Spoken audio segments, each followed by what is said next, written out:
the most wonderful real estate podcast ever. The show that gives you the lowdown on how to become a successful real estate entrepreneur. With more than 30 years of experience, America's top female real estate investor Dwan is an expert in financial freedom and turning dreams into realities. Now's your chance to become a Dwandernaire with the help of Dwan. Here's to a flaming hot foreclosure market with the help of Dwan.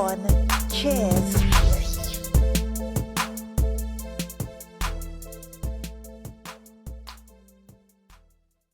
Hey everybody, welcome to the most wonderful real estate podcast ever. I'm so excited to have you on with me again today. As you know, it's Thursday, and so Thursday we have a session called Inside the Minds of Today's Millionaires, and I interview all kinds of really neat and interesting people, and we sort of dig in and see what they have going on and how they're making their way, and what kind of sets them apart, and maybe you'll get a really great idea from somebody else and like, hey, that's the missing thing I've been needing to go forward into my life. Now, our motto at Dwanderful is people before profits. So if that resonates with you, you're at the right place, this is the right time, and this is for you to get the competitive edge. And of course, this year we're doing New You in 22. So we're going to focus on being new and better and exciting in 2022, because let's face it, last couple of years have really been a little bit of a dumpster fire. So my guest today is Myra Oliver. Myra, how are you today? I am great. How are you, Dwan? I'm good. I'm so excited to have you on the show with us today. So we start off, we had drinks with Dwan. So we have a toast. What are you drinking today? I am drinking wonderful ice water. Oh, wait, hold on. I have water too. So cheers. Cheers. So we do a little toast. And then I tell everybody, take a deep breath. Everybody get us a good stretch and set your mind for some learning and some fun. So I'm super excited to have you on today, Myra. You are so pretty. You are so sweet. And my mom always said, pretty is as pretty does, right? That's it. That is true. Yeah. I love that. Yes, I've heard all of those great Southern sayings. My family's actually from Tennessee. So I spent a lot of my time growing up in Tennessee. So what we like to do is we like to have the guests tell us who you are, how we can get in touch with you, and basically what you do. And then I'm going to backtrack and ask a bunch of questions and see how you got to being the down-home money girl. Well, thank you so much for having me. And I'm just a good old Southern Kentucky girl, so right next to Tennessee. And I was raised by two parents that were school teachers who wanted me to go to college, Dwan, so bad. They were determined I was going to college, but I decided to be a hairstylist. Oh, so I got fun. So I became a cosmetologist. I got my license. I was actually a barber first and got my license and started doing hair and bought my first rental property when I was 22 years old. Nice. So 22, you got your first rental. That is awesome. Yeah, so my goal was always to have financial freedom. So Yeah. my husband was a policeman. I was a hairstylist. I moved to Texas because it was the home of big hair. It was the 80s in Dallas, and big hair. So I came to Texas, and that's when I decided I wanted freedom, financial freedom. And I had a high school education. Yep. So I had to figure out what I was going to do to get where I wanted to be. And so, it's funny because in the 80s, I turned 21 in 1980. So I had the perm. Remember the big perms? I have so many pictures with the big perms, and the bigger the better. Perm, tees, blonde, tan. And I just thought like, oh, look at me. I am all that. Absolutely, girl. Me too. I had the biggest hair in Texas. Oh my God. So, what I've learned so much in that era, really, it was a lot of excess, wasn't it? I mean, a lot. So much excess. Yeah. I had moved from Ohio down to Fort Lauderdale, Florida. I was 21, I was really, really sheltered up here and living in the country. I got to Florida, and I mean, it was very excess. I was that girl that was into the drugs and the drinking and the champagne and the cocaine and laying out, and I had the big giant hair, and I had a red car, and I was just like very excessive in the 80s. 80s were crazy. And so I will tell you, for me, I just got to where I got really bad in financial debt. And I just decided I had to make some changes. Yep. And so only because I was a hairstylist doing $5 haircuts, okay, and doing perms, and my husband was a policeman, we just decided we wanted financial freedom, and we were going to do it through buying rental property. So by the age 33, I retired the first time at age 33, Dwan, Really? with 10 rental properties. So I did it with 10 rental properties, and we were able to have $5,000 a month off of those 10 for our income.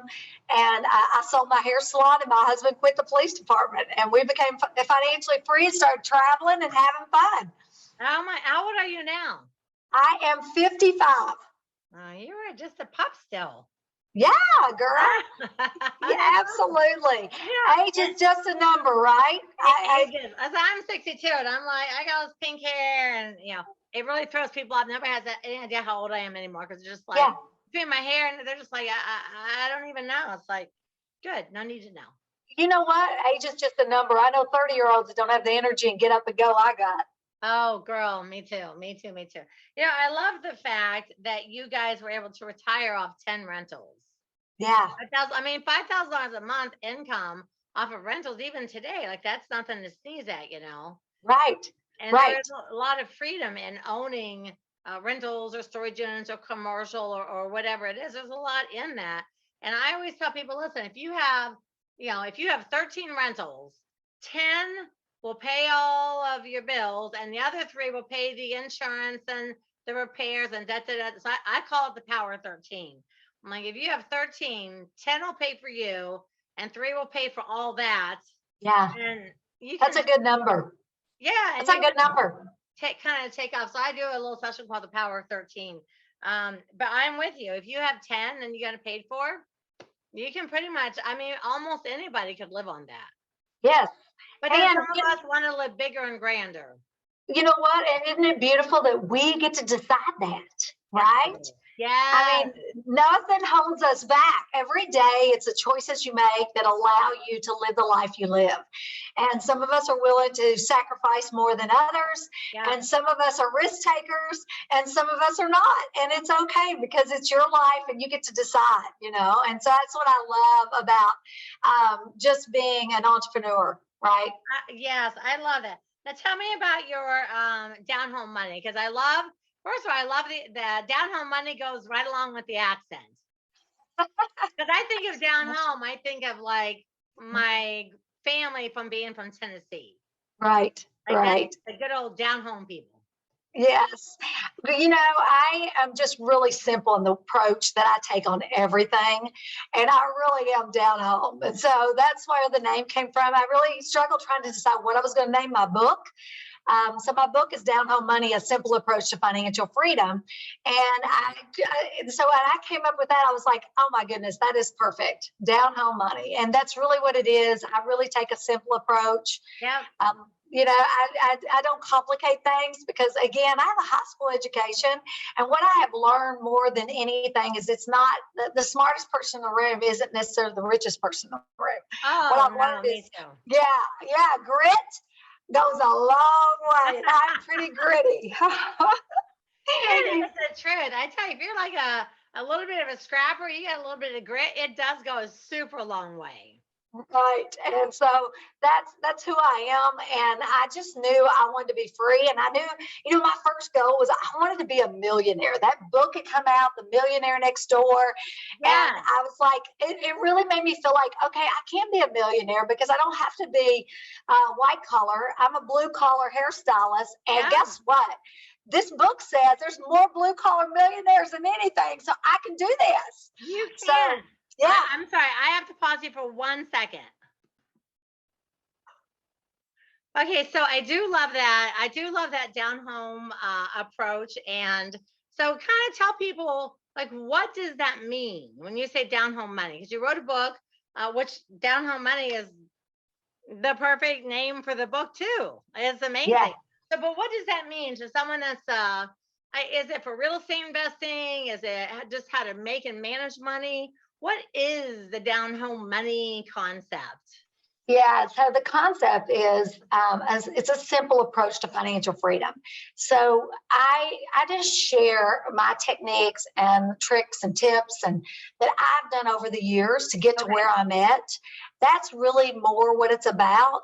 Real estate has been a big part of that for me, only because I needed an avenue to make money that I didn't have to trade my time for money. Exactly. I know that. And that is the thing. I don't think, I mean, up here in Ohio is a good example. So many people, like when I graduated high school, and it was 1977. So everybody was get a job, work at General Motors, work at a factory, do your 40 years and retire. And that was literally all I ever heard growing up. There was no go to colleges. It was like, get a factory job, get married, have kids, retire when you're 60, and that's your life. So I actually did that for about 2 weeks, right out of high school in June in a factory in the Midwest. And after like 2 weeks, I thought, why would my parents want that for me? Like that's why would they want me? Because they did that. It's like, why would they want me to do this? I'm only there 2 weeks. I'm thinking, gosh, John, I'll be 60. What when you're 18, 60 is like old. Like I'll be so old, I'll barely be able to walk, and I'll be working at a factory my whole life. And like, why would someone want that for me? And I remember being like so disappointed and kind of how miserable that type of work from just me personally. And a lot of people do it, and God bless them. But I thought, man, there's just got to be more to life than just cranking out this 40 years for the man and you quit. So I was so happy to get out of that. But you're right. A lot of people they don't really understand money or how to use it or how to manage it. Look how much debt we're in. Not even the country, us people. Yes, and I think that for me, I just learned really early on what gave me joy. Because I think so many people are chasing something with money. They think if they have more money, they're going to be happier, they're going to have a better life.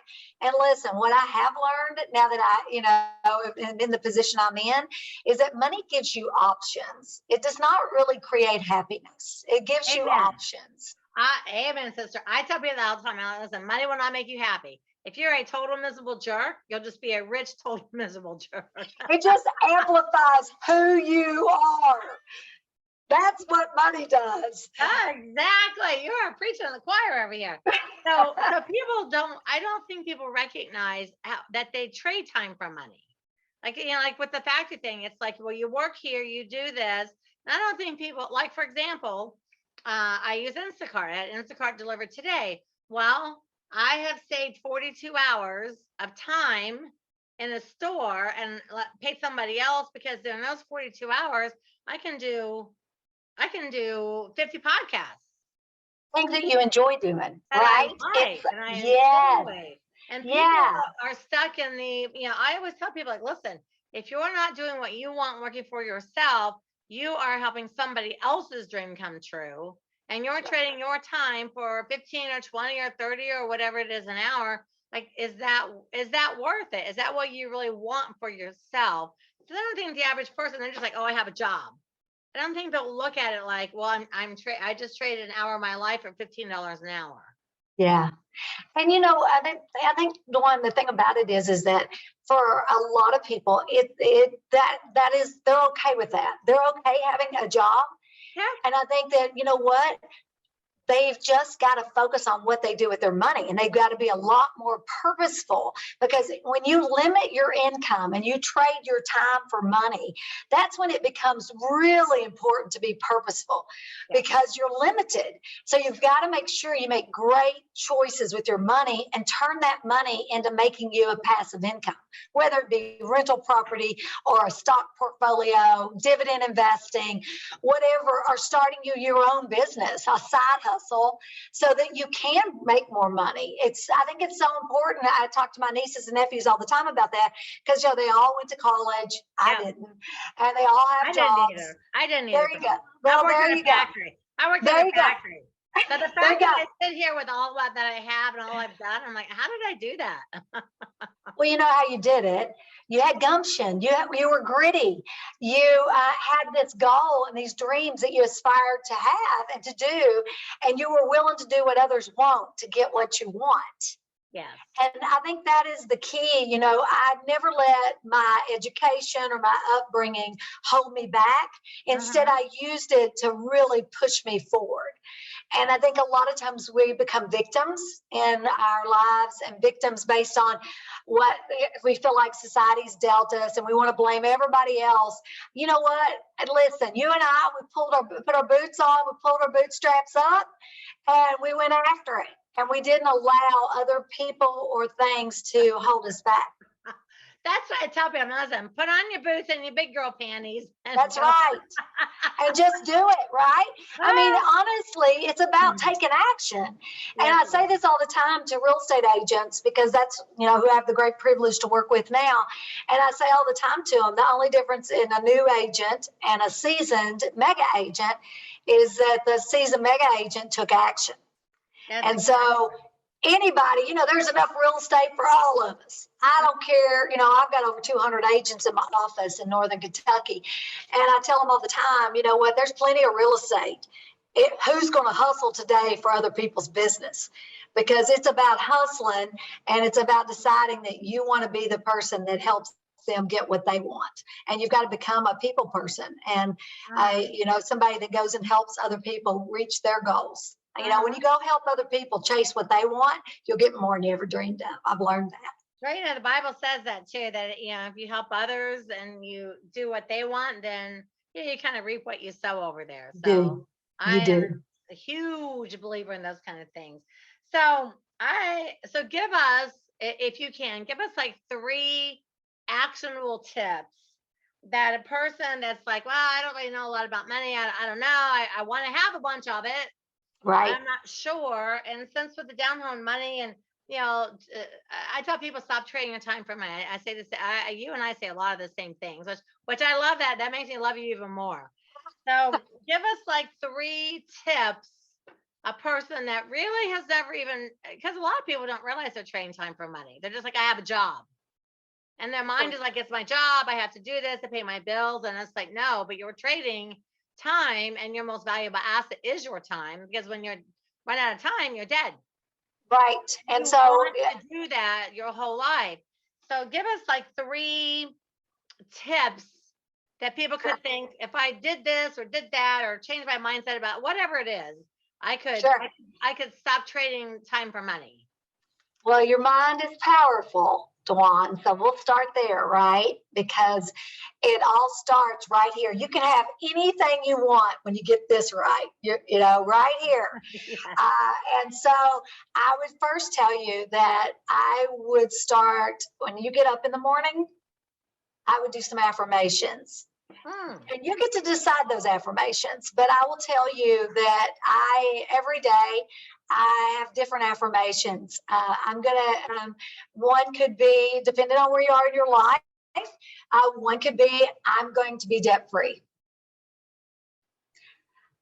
I'm going to bless somebody today. Yes.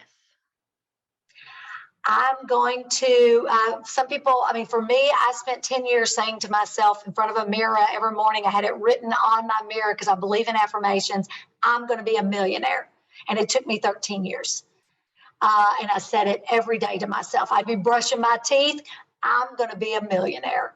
And so I think that you got to believe it to achieve it. I really believe that. So there's going to be number 1, okay, is to say positive things to yourself every day. Every day. Because remember, you are the sum of the 5 people you spend the most time with. And guess who one of those is that you should really spend the most time with? Yourself. Yes. So I think that that's so important. So you've got to do some self-talk of positivity, because you're going to you'll go a lot farther every day, and you're going to have a better day when you start with in positivity. I live in abundance, so I start my day with positivity. Number 2, you got to know where you are to know where you're going. You got to sit down, and this is hard. And I coach people on financial freedom. So I always tell them, you got to sit down and figure out where you are. And that is as simple as this. Go to my website, Down Home Money, and pull money tools. And I have a net worth sheet. It's very simple. It's assets on one side, liabilities on the other. You have got to figure out your net worth, because the only way we can go to wherever it is you want to go financially is you've got to figure out where you are today. Okay, I love that too. Yeah, understanding and knowledge is powerful to move you to the next place. So I tell people you've got to list all your assets, and then you list all your liabilities, and assets minus liabilities equals your net worth. And if you've been working 20, 30 years and that's a negative number, stop it. We got to stop. We've got to move forward, because that's a long time back to somebody that's working an hourly wage. That's a long time to work for something and not have anything. So you've really been working for your day to day, right? For your day to day. And so I really talk about that. Real quick, because I know a lot of people will do their assets and liabilities and go, dang, I'm in the hole. And that their mind is about, we're told those years for nothing. So it's going to give somebody a real come to Jesus moment, like, dang, I'm just worked 20 years and I'm in the hole this much money. Yeah. So tip number 3. They need to go back to the morning affirmations, right? Right. They need to do that, but they also have to stop what they're doing. They've got to stop the behavior that's causing this, which is spending, overspending. And so you either got to, there's 2 ways to financial freedom. You either make more money, so get a side hustle and start making more money, or you stop spending it and you get on a budget is number 3. If you don't like where you're going and where you're headed, where you've been, you've got to do some drastic measures to change your financial future. And your future self is calling out right now that you need to be on a budget, and we're going to have to budget a line item for your future self, which is a retirement account. Yes. So that now we have something for our future. Otherwise, you keep spending money like you're spending it. If you're in a negative number with that net worth, you're going to be in trouble. And I have a YouTube channel, Down Home Money, and I post every Tuesday, like you post on your trainings on Tuesday. I talk about financial freedom and how to build other passive income streams, whether it's buying rental property or dividend investing, which is a little less expensive to get into. Sometimes they can start it with, a Robinhood account and $20. So I can show them how to buy some dividend stocks that pay a dividend, a monthly dividend. Yeah. So they can immediately start making an income, a passive income, without trading their time for money. So that's kind of what I do. So I'm just on a mission, Dwan, to share with people that life is short. And it's all based on the choices we make on if we're happy and have joy in our life, or if we're miserable and we're living paycheck to paycheck, or we have more month left than we have paycheck, right? More month than money. Yeah. And so that's kind of my mission, is that I'm in a great place in my life now. But what I've really learned is that I don't really get excited anymore about stuff. I get excited about making a difference. Yeah, I do too. I think that somewhere along the way, people like us reach a point where it's like, stuff's not really that important anymore. I mean, for me in the beginning, I was a broke single mom. My husband took off, 8-month-old baby, and I was super broke. And I was really, I started rehabbing. I rehabbed my first house. I started doing real estate. So in the beginning, I was all about making money, and I wanted stuff. I wanted people to see I was doing well.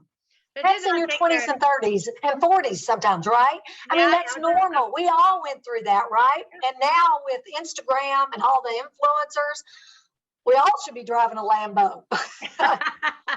It took me, I'd say it took me like a full 10 or 12 years to just suddenly one day I thought, why do I need so much stuff? I have too much stuff. Like, who am I trying to impress? I've already proven to myself that I can do it. And I think I was still trying to impress family or my parents, or I can do it on my own. I don't need a man. A man is not a plan. Like, this is what I'm doing. And one day I just kind of woke up like, I have too much stuff. I don't want so much stuff. I mean, I want properties and buildings. I don't want Yes. stuff.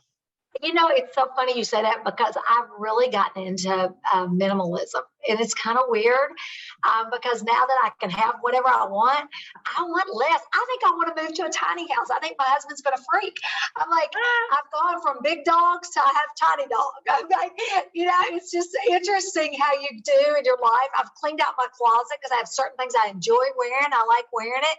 And if I don't wear it, I don't need it. And give it to somebody else that can enjoy it. Yeah. So I had Operation Kindness is an animal rescue, and they came out and I had a whole trailer full of stuff for them. And the guy was like, this is so exciting. I said, just take the trailer. You can bring the trailer back when y'all are done unloading it. I said, I had so much stuff I couldn't just put boxes out. So I just filled a whole trailer.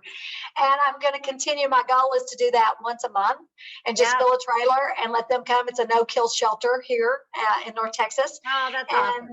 I love animals. I don't have any children. My children are four-legged. And so that's my goal is I'm just going to keep clearing it out. I'm going to be down to a couple shirts probably, and I'll be happy as can be. I started the closet cleaning about 5 years, like really going through the closet cleaning like 5 years ago. And the first thing I did was went through my clothes, and I had stuff I forgot that I bought that had price tags on it. And I was like, where did I buy that? I'm like, I don't even remember buying it. So I got rid of about 8 big giant black trash cans and took them. And my husband's like, you're not throwing all that stuff away. I'm like, dude, I didn't even know half the stuff I have. I don't even remember even buying it. And there's some things I was like, why did I buy that? What was I thinking on that day that I bought this item, And I even got rid of some of my jewelry, and I got rid of so many things. And I got a Hummer. I got rid of like a car and a payment, got like just a Hummer that I can use in the mountains to like take my kayak and my paddleboard.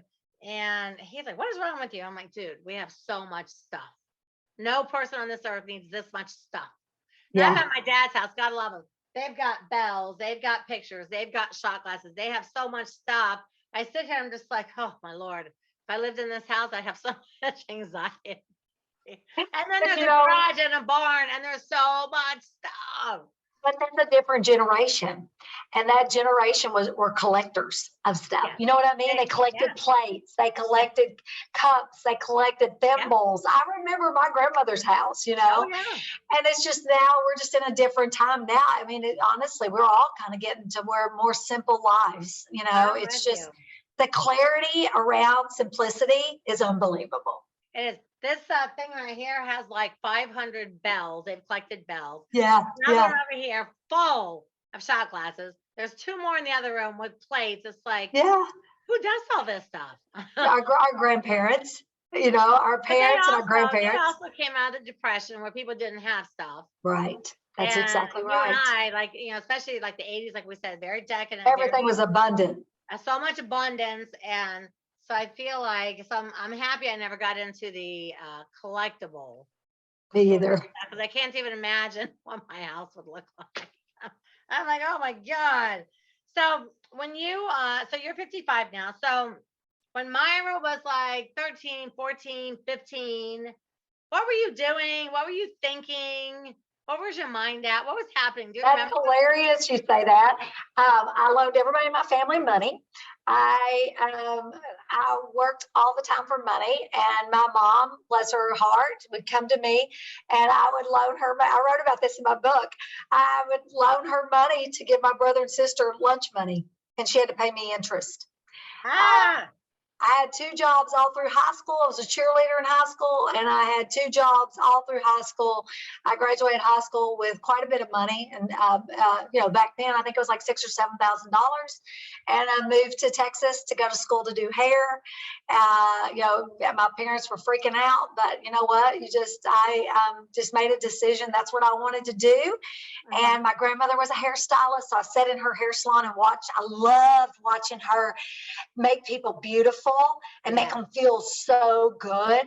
I mean, I just thought she had the ideal job, because I watched my parents as school teachers. It didn't seem that they were as happy as my grandmother would make people feel so good. And I just wanted to do that. I wanted to make people feel great about themselves and have their hair look good. So, what I found is I got to be a psychiatrist without the degree. Yes, you do. Oh, yeah.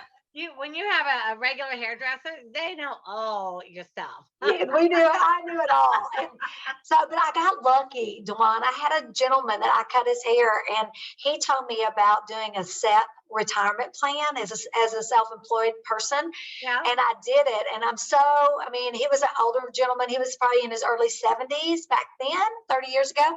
And he told me that I needed to do that, and that if I would do that someday I would be a millionaire. And I've got to tell you, I was doing $100 a month. And back to the 3 things, I was doing $100 a month in my simplified employer pension. And I put it in Vanguard, and I put it in the Vanguard S&P 500. Yeah. And an index fund. And back then it was $60 a share. It's over $400 a share now. And within 10 years, I had about 160,000. And he was right. Within 20 years, there was over $1 million in that account from doing monthly contributions. So it's important that people do that. And if you're going to work based on a salary or per hour or whatever, but you're working in your passion, that's okay. Just do great things with the money. That's and right. do that to protect your future self. Because someday you're going to get tired and not want to go to that job anymore. I know. I'm with you. I was already tired of working after I worked at a factory for 2 weeks. For 2 weeks. I was just like, oh, it was funny because, I wasn't like, I guess I was pretty naive because we lived in the country.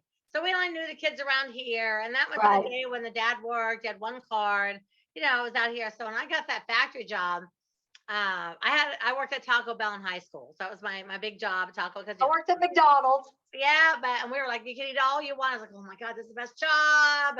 And I loved it. But I had that factory job. And I remember being there about a month. And I was working in a silk screen place at silk screen t-shirts. So apparently I had some mad skill at it. And within a week, I was like the top silk screening person. So I'm in the paint, I'm messy, but I was liking it, except for, the heat, the floors, the standing, I got all the other things. But I remember one day, a manager came onto the floor and everybody got really quiet. And they were like, I was like, what's going on? They said, well, they're giving out pink slips. I was like, what's a pink slip? They said, well, they're going to lay people off today. I'm like, what does that mean? They go, well, you're going to get a pink slip and then you get laid off like you don't work here. I was like, okay, wait. So if I get a pink slip, I don't work here anymore? And like, yeah. So I was like, I swear to God, I was like, oh, Lord Jesus, please let me get a pink slip. Please, please, please, please let them bring me a pink slip. And I remember them going through and giving pink slips to people. And I got one and I was like, oh, I'm out. Cause I was raised, you don't quit. I'm not going to walk out. Like, what Midwestern ethic. But I remember a few of the women, I never forgot it. One woman specifically, she was devastated. She was bawling. She was in her 40s. She was and this is me 18. I'm like, girl, you're out of this rat hole. Why are you upset? But I was too young to understand. She was a single mom. She was raising her kids. Right. And that was her job. But at that moment, I thought, you're free. You're Right. free. Go do something else. And I remember that. And I never remembered her name. But when I became a single mom a decade later myself, she flashed in. I thought, I see why she was so devastated. She was losing this job. She'd had 20 years. This is her security. I was 18, like, oh, thank you, Jesus. I don't have to work in the factory anymore. And I moved to Florida. I'm like, I'm moving. I'm moving away. So they called me back. I said, sorry, I moved to another state. I literally moved to Florida. I was like, I'm never going to get stuck up here in this factory concept. But oh my gosh, I know. I was just like, I don't think I've ever had a more excited day in my life than the day that I learned what a pink slip was. Yeah. And I was so Isn't that happy I funny? got one. Like, oh, thank you. It was the best day ever. Which really, and I see the other people's point, but they were trading time for money, Right. and That's people right. probably weren't talking about this so much back 40 years ago. And No, most people live paycheck to paycheck. Let's face it, in this country, over 70% are living paycheck to paycheck. yeah, And so for her, I mean, it meant to her, her kids wouldn't get to eat. To you, yeah. it meant freedom, right? Totally different, two totally different I have perspectives. thought about that woman. I thought, if I ever knew who she was, I would look her up. And I've thought about her a lot over the years because I just remember she was so devastated. I was thinking, my mind is like, why are you unhappy? This place is a shithole. Like, why do Yeah. you care? But, Yeah. I look back and I'm like, oh, now I see why she cared. So I Mhm. was really happy. I think that once I got set free, my mind was like, okay, I'm never doing that again. So I started looking, how can I do something else that I like? So very luckily, right out of high school, within a month of being out, I already knew I didn't want to work for anybody else. So that was kind of a blessing for me, I guess, to realize immediately, like, no, I'm not putting in 40 years here. I'd rather just have someone like knock me off the building, throw me out of a plane, like something. Do not make me work here till I'm 60 years old. So you're a cheerleader, you're working, you had 2 jobs in high school, and you're lending people money and charging interest. My mom. I lend my mom money and my brothers and sister. My brother and sister. Yeah. Yeah, Yeah. that is so funny. You're the first person I met that did that in high school. And I was a baby. And I was a baby of the family. Oh my And gosh. and my mother would tell you I've been loaning them money ever since I was 7, 8 years old, because I always saved all my money, like my allowance and all that. I always had money. I never not had money because I saved it. My grandfather was so precious. He would double my money. So if I would go with him to the bank to put in my savings account, and if I put $1 in, he would match it. So I mean, he wished he'd never told me that. That's right, because you're like banking, and grandpa's like, stop. Like, you're gonna match my allowance this week. All right. So now you're like, let's say you're 2025, you're out of school, you're working, you're doing hair, you're Working still 14-hour days, working 12 to 14-hour days. I mean, when I was doing hair, yeah, I had a dream to be free. And I had no fun in my 20s. I literally would get up at 6 a.m., head to the hair salon, and would not get home till 9, 10 o'clock. But I knew what I was sacrificing for, and I was doing great things with my money. So I knew that those $5 haircuts, those tips that I was getting were going to multiply. So I would save my money, and as soon as I get enough money for a down payment, I'd buy another house. So you started right in your 20s, getting your rentals. Like, hey, I love this. This is a path to over here, but it's not your destiny. Yeah, I didn't understand the stock market at all till I was probably about 28 or 29. I didn't really understand it then, but I didn't know to invest in that.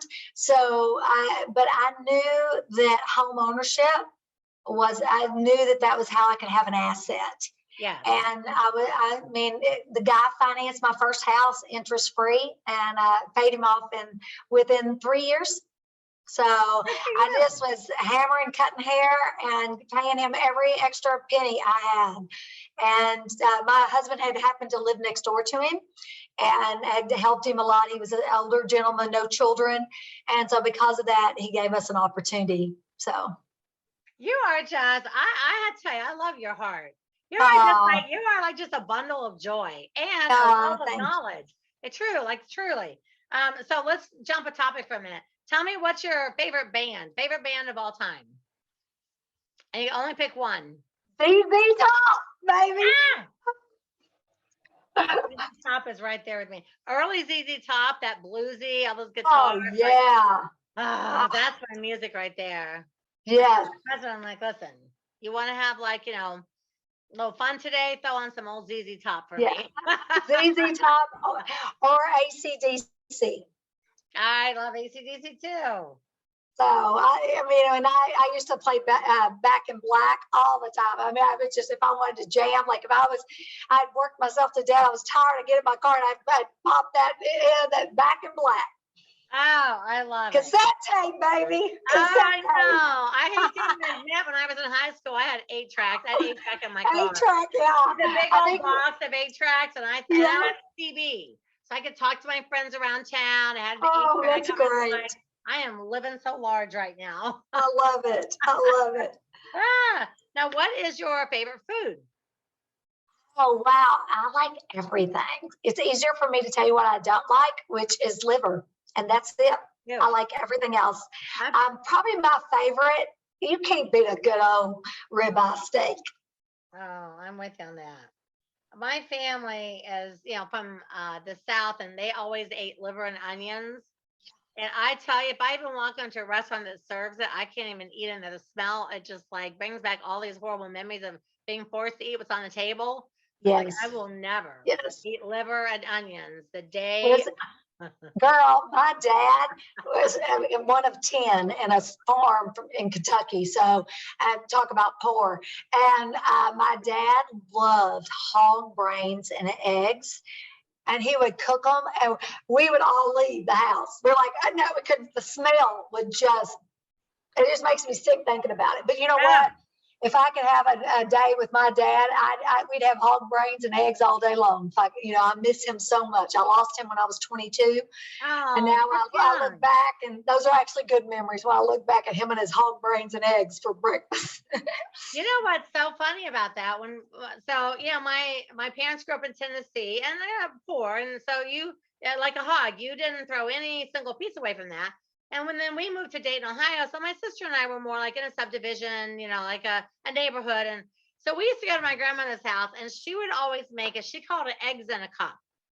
So she'd have like a tall, like an iced tea cup, and there was eggs, and she'd break up bread, and she stirred it all up, and she never let us make it with her. She's like, "Hey girls, this is grandma's special eggs in a cup." So we're like, "Oh, eggs in a cup at grandma's house." Well, I was like 13. I mean, this my whole life. And I'm in the kitchen one day, and I see her mixing stuff in this cup. I'm like, "What is that?" And she's like, "It was hog brain." And I was like, "You mean to tell me?" So I burst into tears. I'm like, "You mean to tell me I have been eating brains with poached eggs with whatever sausage and you're putting brains in my thing?" And she's like, "Eggs in a cup. That's what it is."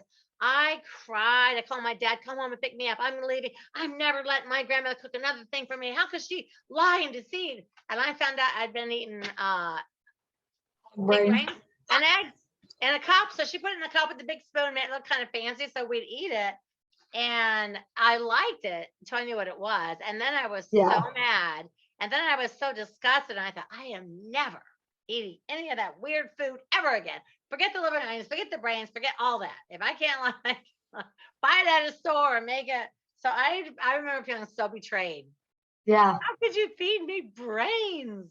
Because, but I mean, back then, they saved every little thing. Everything. Everything. And I really loved all the food, and I loved it. So I knew what it was. I never ate it again. I was like, no. And she would always cook in the kitchen and send us out. So I never really noticed the smell or anything. But I could tell when those liver and onions were coming. It's like, oh, Lord have mercy. We're having liver and onions today. Stop already. So I decided when I had kids, I'm never going to make them eat anything that's awful. Because there's so many good things you could eat. So many great things you could eat. Why eat stuff that is horrible? But I get it. I get the time period, and I get it. It's like, oh, the betrayal. So where is, I find that everybody sort of has like a happy place. When you're at this place, you're just like, everything is right with the world. Where's your happy place, Myra? Here at my home in Denton, Texas. I live on 2 acres on a lake. And it's just right here, and it's with my husband. And I have 2 Chihuahuas now. In my book, I wrote about my little Chihuahua, Izzy, that was just the joy of our life. And she passed in May. So we weren't going to get another dog for a while. And we were so lonely, honestly, because she really filled our hearts, because we're very much animal people. So we rescued 2 Chihuahua sisters, Daisy May and Sweetie Pie. And they Oh, are the cutest things you've ever seen. And so they went on their first airplane ride this last weekend, and they were absolute angels. So they just turned 1 year old. We rescued them. They oh, were probably 6, 7 months old when we got them. So yeah.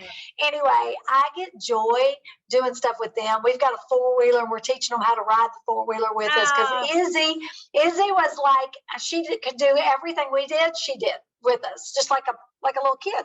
yeah, And yeah, so yeah. now we're working on two little Chihuahua girls, and they're a mess. So they're 4.5 pounds and 5 pounds. So I saw your pillow in the back with the little Chihuahua for the yes, love. I was like, oh, she loves Chihuahuas. I'm a dog person too.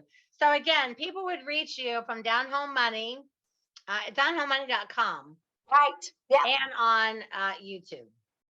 yes, and Instagram and Facebook, Down on Money.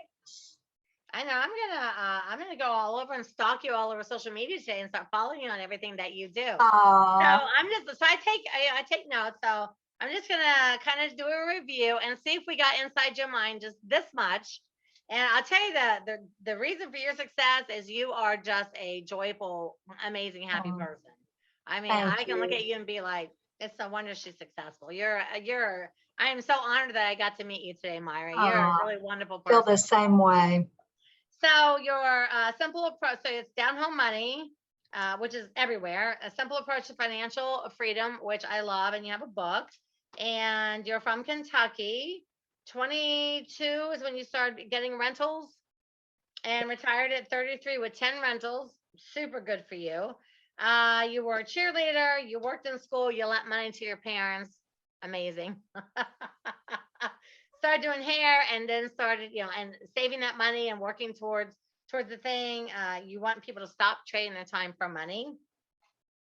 And the 3 actionable tips are morning affirmations, which is to our mind, our brain believes what our mind tells us. Yeah, set yourself up for success. Yeah. If you get up and you start saying, I'm tired, I mean, get up and go, woo, thank you, Jesus, for giving me another day. I get up and I don't automatically wake up and feel that way. I am prepping myself to have a great day. I'm going to have a great day.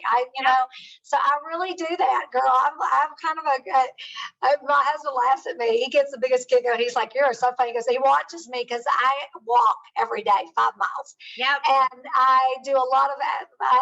I'm just talking to myself while I'm walking, girl. I'm getting it. I do too. When you say it out loud, well, the Bible, first of all, says speak things into existence as if they are. So I'm always speaking things, but then I'm out loud and I'm always like, you're amazing, you're wonderful, you're beautiful, you're smart, people are blessed to know you. Because I have spent years, like especially back to my first divorce there, feeling like down on myself. And then when you feel that way, you become that way. Our world is pretty negative. I mean, honestly, if you just turn the TV on, we're being hit with so much negativity. Somebody better feed you with some positivity, and it might as well be yourself, right? That's right. So we like the morning affirmations. You have to find out where you are to know where you're going. So I like that. So we need to write down assets and write down what we have, what we don't have, figure out what our net worth is, which could be frightening for some of you because it might be negative, but that's okay. That's not a permanent place. That's not a permanent place. And stop what you're doing to fix whatever that is, and start learning how to budget and how to save and how to get going forward. You like ZZ Top, and you like ribeye, and you love your place in Texas. That's it. Did we scratch the surface a little bit? You did, absolutely. And we didn't even go what I do now with real estate, but you scratched the surface of what's important. Well, let's give us a quick, what do you do right now? Okay, sure. So what I do now is I own a real estate franchise, and I have a little over 200 agents in Northern Kentucky, and I run that company. I have great people. I say I run that company. We run that company. I have really wonderful people, and we're agent centric. The agents really do make the decisions for the office, and which is pretty exciting because I teach wealth building there. I think it's so important. It's one thing to go sell another house. It's another thing to build your wealth. And so I really teach them how to not have to keep, not have to, you're only as good as your last sale. Exactly. When you sell real estate, you're only as good as your last sale. So in 2006, I had my best year because I went on a sabbatical after I became financially free at 33 and quit.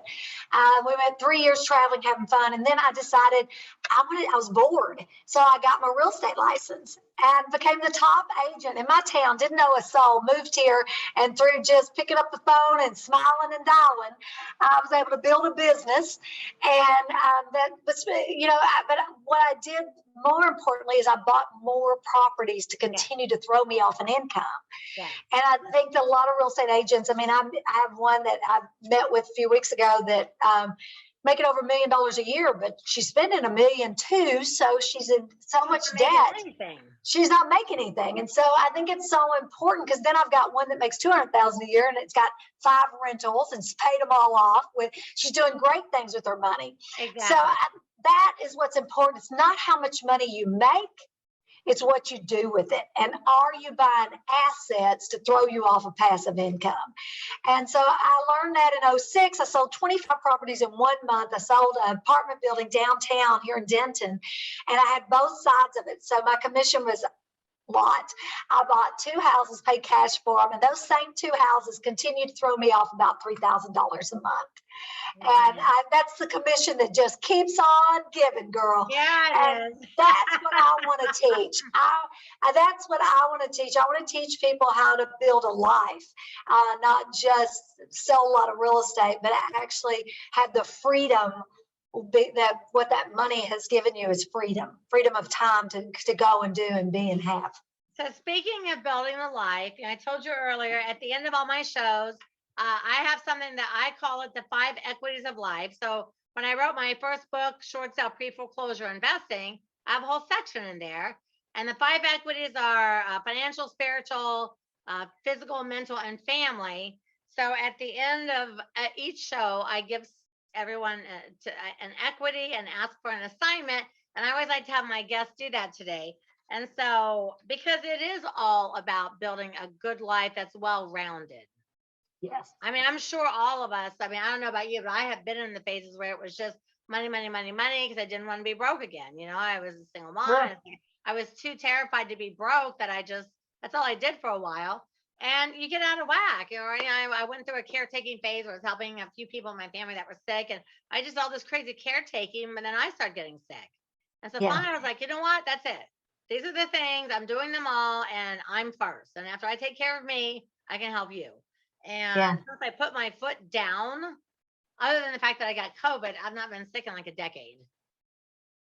Because I put my foot down. I was like, I get up, I eat my breakfast, I do my workout, I do this, I do that, I see my family, I spread it all around, I do my prayers, I do all my stuff. And once I stopped, like sort of one path versus trying to have more balance, it's been amazing. Yes. It's really you're absolutely right. What's our life equity that you're giving us? I'm really excited to hear yours because you are just a ball of fire. So it's physical. Okay. Which is probably unusual. You probably thought I was going to go financial. So that's why I mixed it up, because we already shared financial things. I love it. Physical. And then all the Dwanderful listeners know that we ask them to do it for a week. And if they like it, to keep doing it. And if they don't, at least they did something different that they don't normally do. So what is our assignment? Okay. So I'm a firm believer that your personal life and your business life run parallel. Yeah. So like you were talking about balance. And so in 2018, I had never worked out in my life ever. Okay. Because I worked all the time. Yeah. I was out of, I worked all the time and it just wasn't as important. So in 2018, I decided that I was going to start working out, but I didn't like it. So I bought a Fitbit and I started walking. And so your assignment, this was life-changing for me, Dwan. I cannot even tell you the clarity, the mental clarity that walking outside, I'm not talking about a treadmill, you got to get outside. walking. I want you to start with 1 mile a day. That's 2,500 steps. I promise you that will be life-changing. You're going to spend about 15, 20 minutes doing it. Yeah. It will be life-changing because once you start a habit, I do it every single day, and I walk now 5 miles a day. It takes me about an hour and 15 minutes. I do it every day. If I don't do it, I'm not very happy. I mean, I can tell that I just didn't get my blood flowing because it's what's going on inside my brain while I'm on that walk, because here's what I'm doing. Like today, this morning, my walk, it was beautiful. The sun, it was coming up. It was absolutely gorgeous. And so it's a lot. I'm spending my morning with a lot of gratitude. Yes.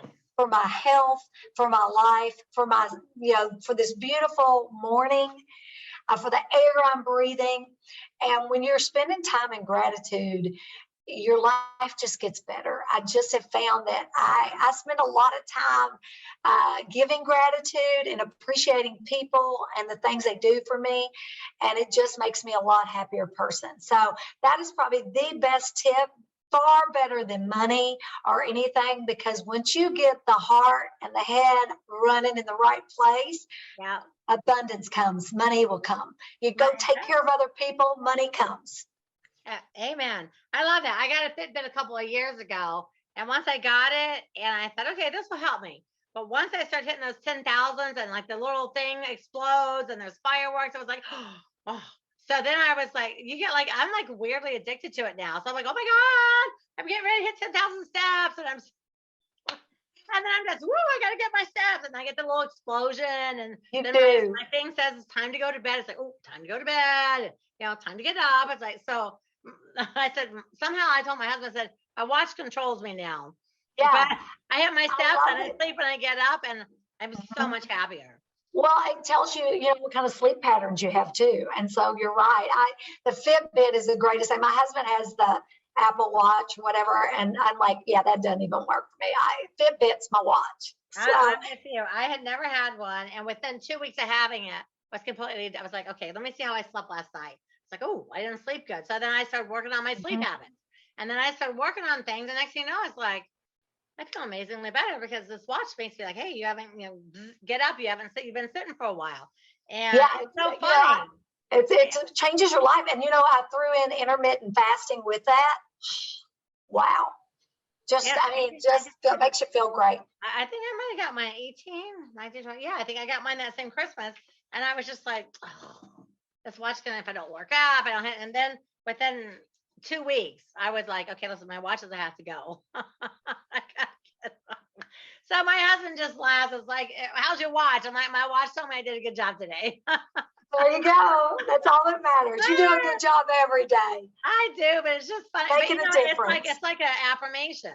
It is. You take steps and the fireworks go off and you're like, woohoo. And it gives you a whole adrenaline rush that you hit it for the day. I do the same thing with my YouTube. Whenever I post a video that does really well, YouTube does the same thing. When it goes to number one, it throws out the streamers and all that. I just laugh. I just like, oh my gosh, I've got to do a really great video because I got to see the streamers. It's the little things that make it is the little things, but those are the little things that keep us motivated and happy. That's right. And there is a little bit of satisfaction, like, hey, you know what? I hit that goal today. I didn't have to work that hard for it. Like, this is the goal I hit every day. It just becomes part of it. I tell people it's all about getting a little bit better each day, right? Yeah. It's like just a little bit better each day. And I'm a little more grateful every day. I'm blessed to have that day. And so I just try to I just try to stay very joyful and grateful. And it has changed my life. It's turned me into a much happier person because I used to be a workaholic. Yeah.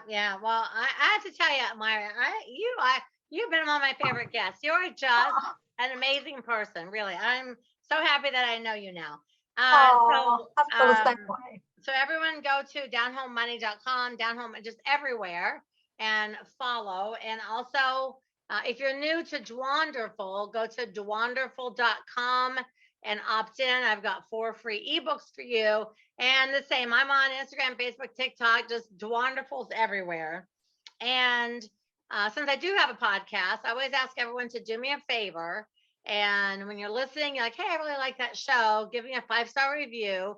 Write something amazing. Talk about my amazing guests and how much you love the show. Because those of us that do podcasts and YouTube channels and teaching and training, we do that for you. And we do it for ourselves too, because we enjoy, but we do that for you and to help each of you become more successful and grow your wealth and your happiness and all the things like that. So we get encouraged when you guys encourage us. So do that. And then, first of all, thank you. I love the assignment. I love the whole, everybody, honestly, if you don't have a Fitbit, buy yourself a Fitbit. It'd be the best thing you ever did. And so at the very end, and I have a little bit of a challenge, I want you to give us a parting word of wisdom, but it has to be a single word. So leave us with a word. Joy. I love it. Joy. I never tell anybody in advance so they have too long to think about it. The first thing that comes up is like what's at the top of your priorities. And I think joy is something amazing. So Myra, thank you again. You're so amazing. And I hope that we can work together again. And I'm just super excited about it. And everybody, thanks for tuning in to the most Dwanderful real estate podcast ever. We'll be back next week.